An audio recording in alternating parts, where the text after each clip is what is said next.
Dad, तुम्हाला माहितीये की अमोल माझा किती जवळचा मित्र आहे. He so important to me dad. Please माझ्यासाठी तरी नाही म्हणू नका. हे बघ केतकी, अमोलच्या बाबतीत तू इतकी इमोशनल होऊ नकोस. त्याने काहीही साध्य होणार नाही.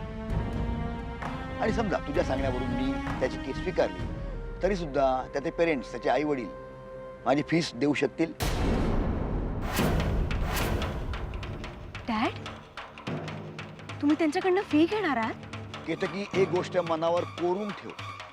या जगात कुणाला काहीही फुकट मिळत नाही. हे मी तुमच्याकडनं खूप आधीच शिकले डॅड.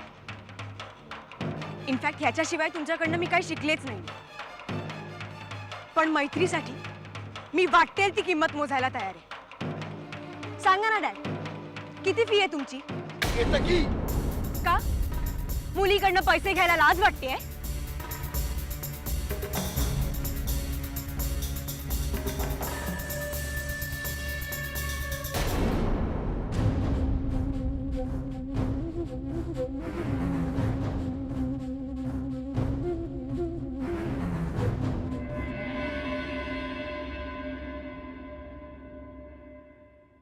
तेवढ्याने तुला आमच्याबद्दल सगळं काही कळलंय ते आम्हाला माहिती आहे. पण तू सत्याची पाठराखण करणारी आहेस, प्रामाणिक आहेस. तरीही आमच्या बाबतीत जे काही घडलंय ते तुला सांगणं हे आम्ही आमचं कर्तव्य समजतो. प्रिया बहिणीने मला सगळं काही सांगितलंय. त्यांनी हेही सांगितलंय की तुम्ही जे काही केलं ते जाणून बुजून केलं नाही, आत्मसंरक्षणासाठी केलं.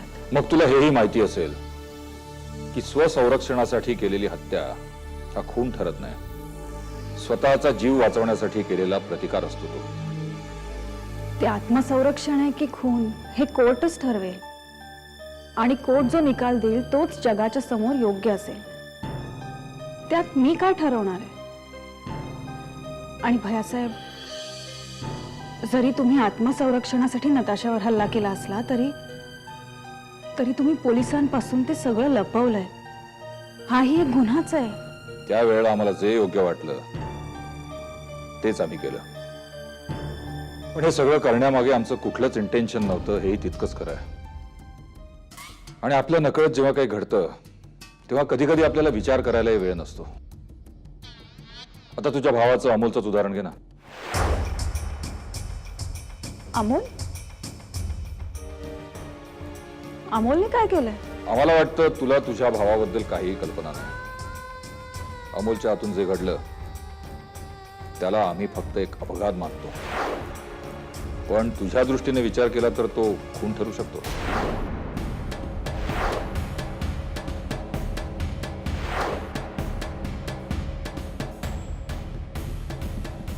खून? भैयासाहेब, कशाबद्दल बोलताय तुम्ही? अमोलच्या हातून कुठला अपघात झालाय? बहुतेक तुझ्या घरच्याने तुला काहीच सांगितलेलं दिसत नाही. तू प्रेग्नंट आहेस, तुला धक्का बसू नये म्हणून कदाचित सांगितलं नसेल. पण आम्ही सांगतो, मन घट्ट करू नये. एका अवॉर्ड फंक्शन मध्ये प्रसिद्ध ऍड फिल्म मेकर केटी आणि तुझा भाऊ यांच्यात हातापाई झाली. त्यात केटीला गंभीर दुखापत झाली आणि आता केटी हॉस्पिटलमध्ये मृत्यूशी झुंज देतोय.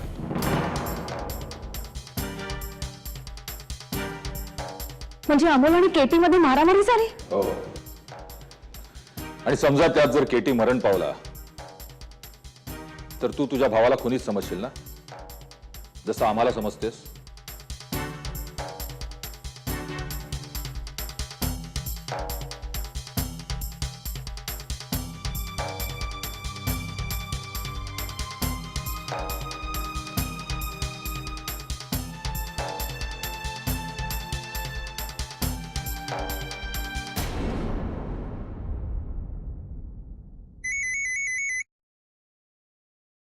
हा देव, बोल. साक्षी, साक्षी, अमोल बद्दल एवढं काही घडलंय आणि तुम्ही काहीच सांगितलं नाहीत मला. काय घडलंय ते मला नीट सांग आधी. देव, तू आश्रमात होतीस म्हणून तुला कळवलं नाही आम्ही. खरं तर श्रावणीला अवॉर्ड जेव्हा मिळणार हे डिक्लेअर झालं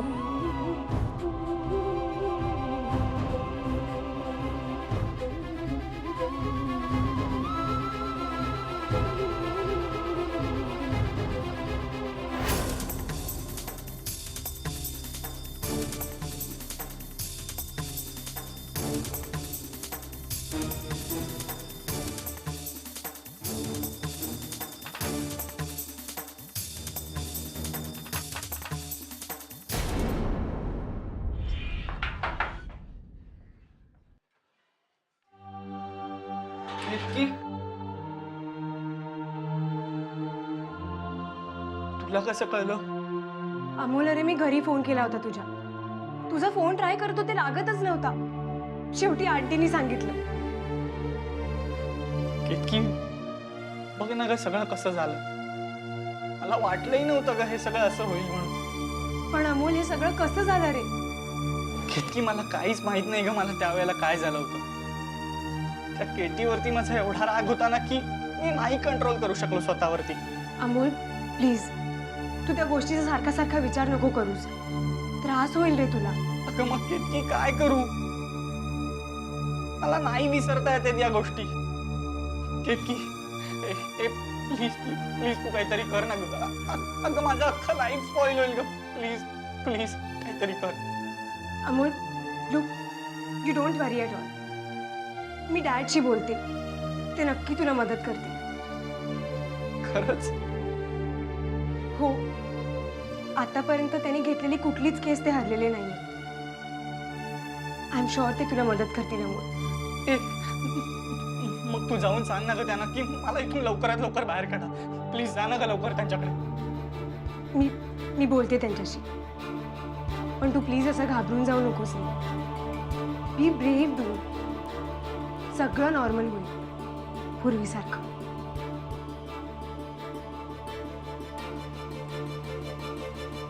don't worry, okay? Take care.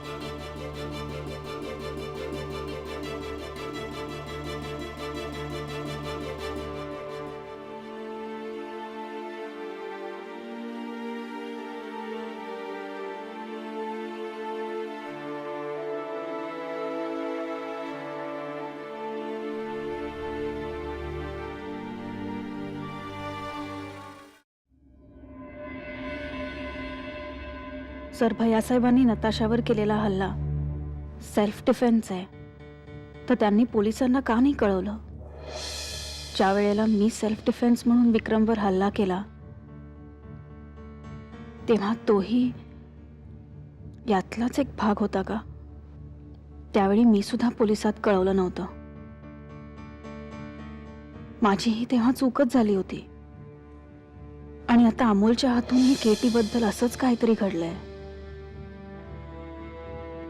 पण फरक फक्त एवढाच आहे, माझ्या वेळी विक्रम होता आणि अमोलच्या वेळेला आता केटी आहे.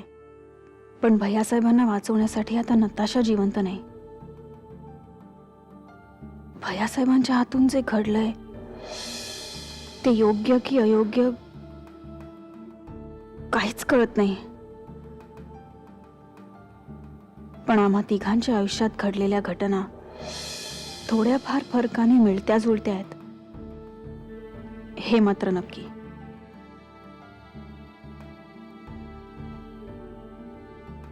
अमोलला भेटलीस?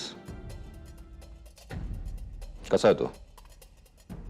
अजून जेलमध्येच आहे, जामीन मिळाला नाही. आता जे काय ते केटीच्या हातात. केटी जर वाचला तरच काहीतरी होऊ शकतं. केटीची तब्येत कशी आहे? आधीपेक्षा बरी आहे एवढंच फक्त डॉक्टर सांगतायत. अजून काहीच सांगायला तयार नाहीत. एका छोट्याशा चुकीने जीवन उद्ध्वस्त होऊ शकतं.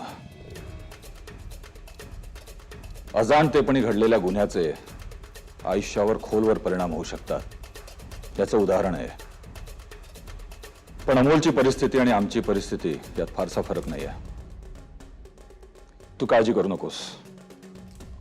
आम्ही शहरातल्या एका नामांकित वकिलाला त्याचं आणि माझं वकीलपत्र दिलंय आणि आम्हाला खात्री आहे तो आम्हाला यातनं बाहेर काढेल. डोंट वरी.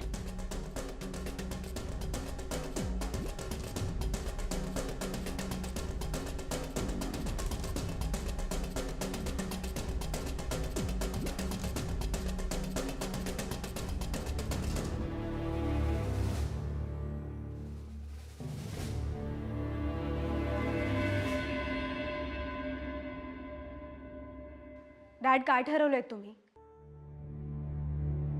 कशाबद्दल? अमोलच्या केसबद्दल.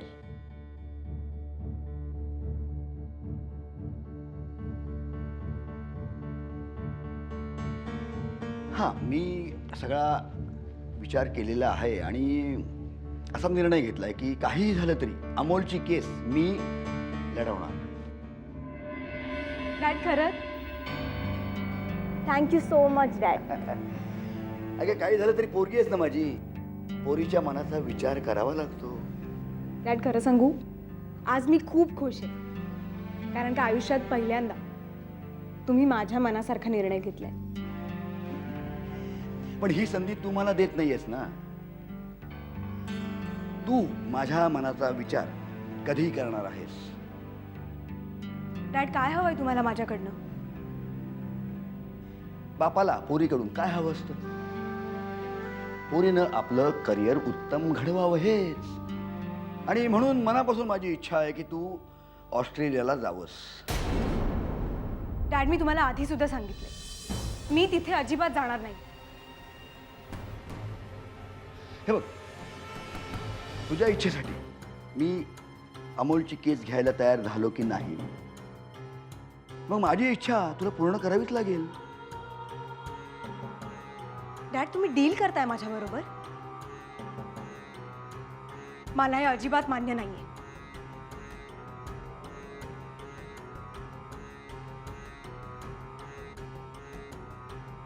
का मान्य नाहीये?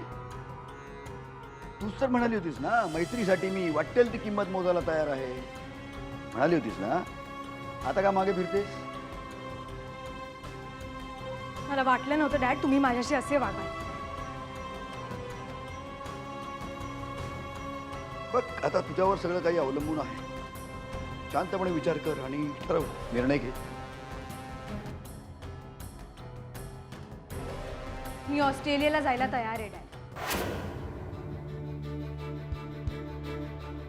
तुमच्या इच्छेसाठी नाही पण अमोलसाठी, त्याच्या करिअरसाठी. Good good good. That's really a good decision. पण डॅड तुम्ही अमोलची केस घेणार ना? मी अमोलची केस घेणार, लगेच त्याला जामिनावर सोडवणार, नंतर त्याची निर्दोष मुक्तता करणार आणि ही केस कायमची मिटवणार. Okay for you? Happy? Good good. Thanks dad.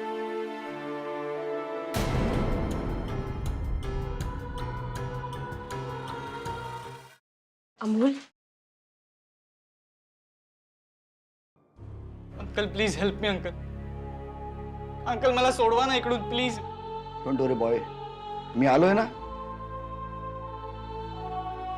मी बघतो काय करायचं. मला फक्त त्या रात्री तिथे नक्की काय घडलं ते सांग.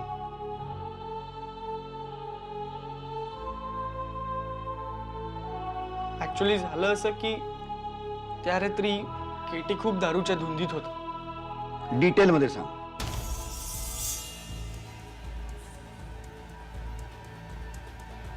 त्याच्यामुळे माझी शाऊ गेली त्याला मात्र याचं काहीच नाही. त्याला सदा पश्चातापही होत नाही. चला आता इथे थांबण्यात काहीच अर्थ नाही. मला वाटतं निघायला हवं आपण. Excuse me. Hold please.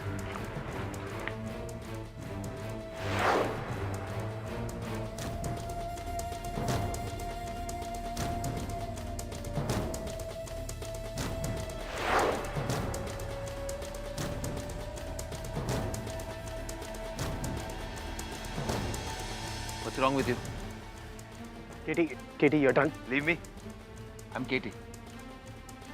Ketan Talsania. Beta, come on.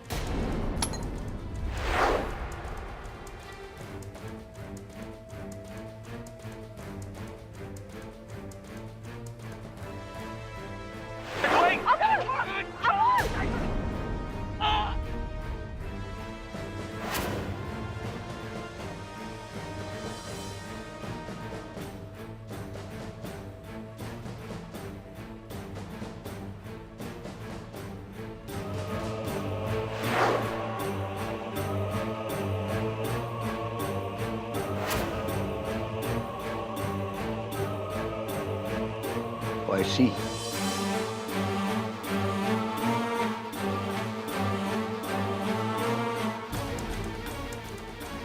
तुझी केस थोडीशी डिफिकल्ट आहे, पण माझ्यासाठी नाही. लवकरच तू या लॉकअपच्या बाहेर असशील.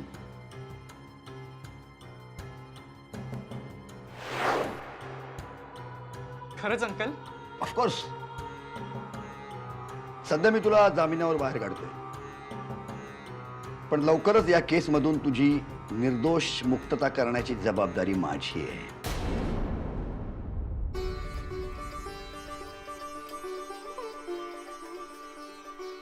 Thank you uncle. Thanks dad. Okay, आम्ही आता निघतो. चल केतकी.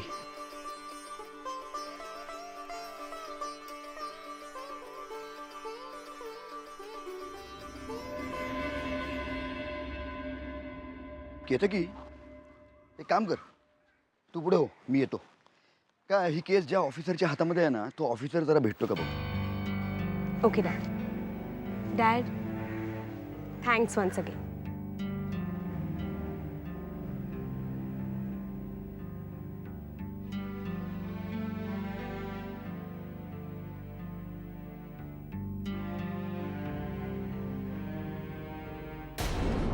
मे आय कम इन? येस. बसा ना. Advocate Ranjit Sarpotdar. Inspector Siddhant Marathe. Nice meeting you. Please have a seat. Thank you.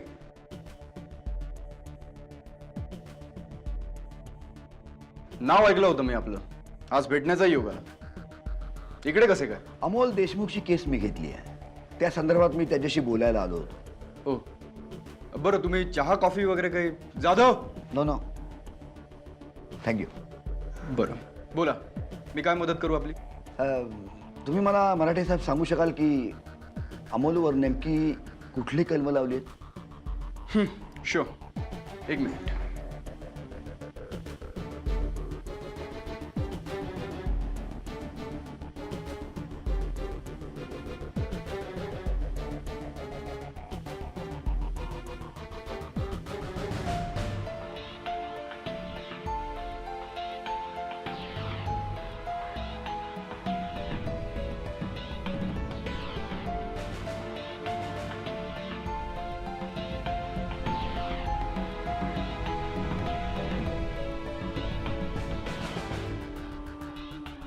अशी अशी. बरं, या केसच्या संदर्भात तुम्हाला काही नवीन माहिती मिळाली? अजून तरी नाही. त्यामुळे आमचे प्रयत्न चालू आहेत. चौकशी सुरू आहे. Okay okay. आय होप या संदर्भात मला तुमच्याकडून अधिक माहिती लागली तर तुम्ही मला मदत कराल नक्की. जरूर, म्हणजे मी प्रयत्न करेन. थँक्यू. नाही, ठीक.